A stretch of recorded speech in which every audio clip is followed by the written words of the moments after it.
What's going on, everybody? My name is Ben, and welcome back to the bench for another episode of Ben Builds with Joe and our 1/48 scale F4D Skyray. Today we're going to go ahead and jump in there, start doing some construction, maybe some scratch building, and get this thing rolling. So I've been looking through the model parts and pieces, and it looks like it's going to be a very fun kit to build. I haven't noticed anything glaringly wrong or incorrect, so that's awesome. I mean, honestly, it's a Tamiya kit. We don't really expect anything less than the finest from Tamiya. We're going to go ahead and do a little bit though of scratch building because I want to go ahead and add a bit of a personalized touch to the model kit itself. And we're going to start off in the cockpit. I just want to go ahead and add in a couple of wires, maybe some boxes of some sort here and there on the side walls, just to do a little bit of touch up, a little bit of additional parts and pieces. That's it. We don't have to do too much, luckily, because like I said, Tamiya makes some awesome model kits, and this is pretty detailed, so I'm happy about that. Though talking about the cockpit, we do have a little bit of a dilemma here, and that's regarding the ejection seat. The kit here gives you a Douglas ejection seat, or something that's very similar to what that would look like. It's pretty close. Not exact, but it's pretty close. We have actually read there in our references that the Skyray was initially put into service with the Douglas seat, but later on that was replaced with a Martin Baker ejection seat. And I know Joe's going the Martin Baker route. I'm going to stick with the Douglas. We're going to see what we can do with what we have here in the kit, do a little bit of additional scratch building, add in a couple of wires, maybe some actuators and whatnot to give it a bit of an updated detailing, and that is it. So we're going to go ahead and stick with that Douglas. I do want to go ahead and drill out some of the details here on the sides of the rails, but I think otherwise, with a little bit of seatbelts, maybe some clever painting, it shouldn't look too bad. It'll look pretty cool. Now, one thing I did notice though is that we have the cockpit canopy here, and we do have to add in a little bit of some extra detailing on that. So I might actually run very thin strips of styrene up inside of it so we can put a little bit of a support structure in there. I don't know if I'm going to go full on with that, depends on how much you can actually see through the very tiny windows, but we might go ahead and do a little bit of detailing there just to give it a bit more spice.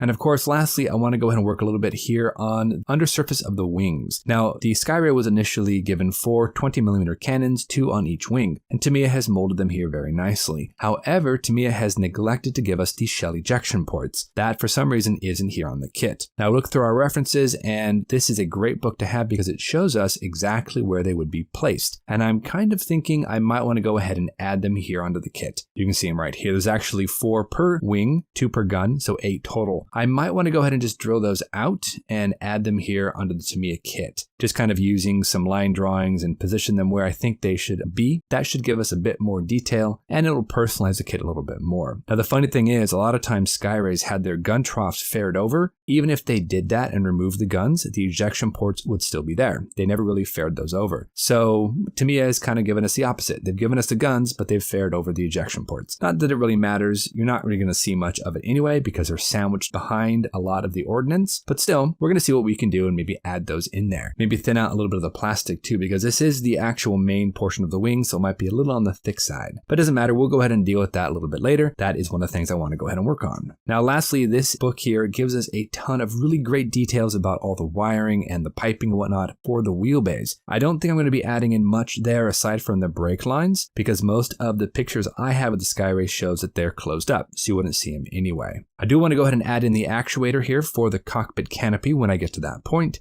We do have some very nice line drawings here. We probably could figure something out. And then, of course, we've got some detailed line drawings of the Douglas ejection seat and even the Martin Baker ejection seat. But we'll be using the Douglas one, and Joe's will be using the Martin Baker. So I think what we're going to do, guys, we're just going to jump into it. We're going to start off in the cockpit. I want to go ahead and cut off the pieces, maybe shape them down a little bit, clean them up, get them ready, because I want to go ahead and add in some extra detailing parts, grab some spares, grab some wiring, just have fun with it, build up all the ejection seat, just get this ball rolling. So on with the show, guys. Let's go ahead and dig in. Let's have some fun.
All right, everybody, so we are back, and I gotta tell you, the ejection seat and the cockpit, they're moving right along. I'm digging how this is turning out so far. I went ahead and built the skeleton frame of the ejection seat, and I'm adding in a couple of extra wires and a couple of different parts and pieces from the spares box. I'm not doing anything too crazy though. I don't want to over detail it. I'm just gonna go ahead and add in little bits and pieces here and there to give it a little bit of extra detailing, and I think that should be fine for what we're doing here. Also use a little bit of our 0.3mm solder wire just to go ahead and make sure that we have some piping in there. I added some of that in the cockpit bay itself, and I think it looks pretty cool. I think it adds a little bit of interest there to the different areas. Tossing it together here, real quick mock-up, you can see I've added some wires and some spare parts here and there. Looks pretty good. Toss that into the front nose, and you can see that, yeah, you actually do see quite a bit of detail in there. So I might want to go ahead and add in just a little bit more on the sidewalls. Not that there's a whole lot on the sidewalls, but a little bit would probably help just a tad. So that's what we're going to do next, guys. We're going to roll into another time lapse, and I want to go ahead and finish off detailing what I can do here on the fuselage for the nose cone area. So let's go ahead and jump into our second time lapse. We're going to use some styrene. We're going to slice some strips of that, make a few little structural detailings. Nothing too crazy here. I'm going to look at my references, figure out what we might want to do to add in some extra detailing, and we're just going to go on from there. So back into that time lapse, let's go ahead and continue detailing up the areas. Then we're going to drill out those gun ejection ports, get that looking a little bit better, sand that down, and we'll be ready to rock. We'll call it quits for today. Onwards and upwards, guys. Let's push on. Let's keep it going.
All right, everybody, we are back. And as you can see, we have our gun ejection ports all nicely drilled out to the undersurface of the wings, and I'm loving it. Did some clever measuring and lined everything up as best as I could with the line drawings here and also on the wings. One side is a little bit bigger than the other side, but not by much. I think it isn't going to be that noticeable, so I'm happy with it. Did a little bit of scratch building as well, added in some extra parts and pieces on the side of the nose cone, as you can see in there. Nothing too crazy. And then, of course, finished up most of the detailing on the injection seat. I do need some seat belts though for that, but everything else looks pretty good. And then of course the cockpit tub itself, added in some parts and pieces and glued it down on top of the wheel bay. Giving you a close-up here, you can see I did add a little bit of detail. I didn't do too much, but I did a little bit here and there just to give it some extra interest. It's not perfect nor 100% accurate, but I'm happy with it. It adds a bit of a lived-in appearance and doesn't take very long to do, really, honestly. The inside, you can tell I added a little bit of detailing right there, and the other side just a little bit. Not a whole lot, like I said.